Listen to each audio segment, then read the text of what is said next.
पहले 4 चरणों में भी मोदी सरकार के वरिष्ठ मंत्री उनसे चंडीगढ़ में जाकर मिले, कई घंटों तक बातचीत हुई, सकारात्मक तरीके से बातचीत हुई और आगे भी हमने कहा कि जब भी जरूरत होगी हम तब चर्चा के लिए तैयार हैं। हिंसा ना हो, आगजनी ना हो, किसी की संपत्ति और जान का नुकसान ना हो, ये हम सबको प्रयास करने चाहिए। जहां तक आपने पूछा, हमने पिछले कल भी गन्ने की कीमतें 315 रुपए से बढ़ाकर 340 रुपए प्रति क्विंटल खरीद की है और ये लगभग 8% ज्यादा बढ़ी पिछले साल से। 107% इसकी रिटर्न है और यही नहीं, हम सुनिश्चित कर रहे हैं कि किसानों की आय को दुगना करें। उस दिशा में हमने हर कदम उठाया।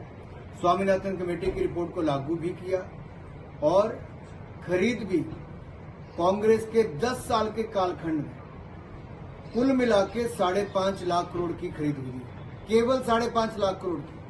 मोदी सरकार में 18,39,000 करोड़ की खरीद हुई और यही नहीं, हमने किसान सम्मान निधि भी दी, यानी कि किसानों को 2,81,000 करोड़ रुपया मोदी सरकार ने एक मदद के रूप में सम्मान निधि उनको दी। और अगर आप पूरे भारत का आज तक का कब कर्जा माफी उसके आंकड़े निकालेंगे तो उसके सामने बहुत छोटी है। मोदी सरकार ने उस तरह से मदद की। फिर फसल बीमा योजना के अंतर्गत 1,54,000 करोड़ रुपया मुआवजे के रूप में मोदी सरकार में मिला। यूपीए के समय कुछ नहीं मिला। हमने 15,511 करोड़ रुपया सिंचाई योजनाओं पर खर्च किया। इसके अलावा कांग्रेस के समय 2013-14 में 7,30,000 करोड़ रुपया बैंकों से किसानों को मिला। हमने पिछले साल 20 लाख करोड़ से ज्यादा दिए, जो 3 गुना ज्यादा है। इंटरेस्ट सबवेंशन अलग से मिलता है। हर कदम मोदी सरकार ने किसान के हित में लिया, उसकी आमदन बढ़ाने के लिए लिया, उसको समृद्ध संपन्न बनाने के लिए लिया है और आगे भी करेंगे। मैं इतना ही कहूंगा, agriculture infrastructure fund 1 lakh crore का हमने बनाया। 30,000 करोड़ अब तक हम उसमें जारी कर चुके हैं। एक नहीं अनेक सुविधाएं, मैं आंकड़े देता हूं। 27,662 करोड़ रुपया, मात्र 27,662 करोड़ रुपया बजट था 2013-14 में यूपीए की सरकार में। हमारे समय 1,25,000 करोड़ का बजट। आप कुल मिलाकर देखिए, 1,25,000 करोड़ का मतलब है 5 गुना ज्यादा, 4-4, 5-5 गुना ज्यादा बजट किया। कांग्रेस को तो हक ही नहीं कुछ कहने का। जिन्होंने देश में 60 साल राज किया और कुछ ना किया हो, उनकी तुलना भी मोदी सरकार से नहीं की जा सकती। हमने पहले भी कहा, हम वचनबद्ध थे, हैं किसानों की आय बढ़ाने के लिए। पहले भी कदम उठाए, आमदन बढ़ाई भी, आगे भी बढ़ाएंगे। बातचीत के लिए पहले भी तैयार थे, आगे भी तैयार हैं।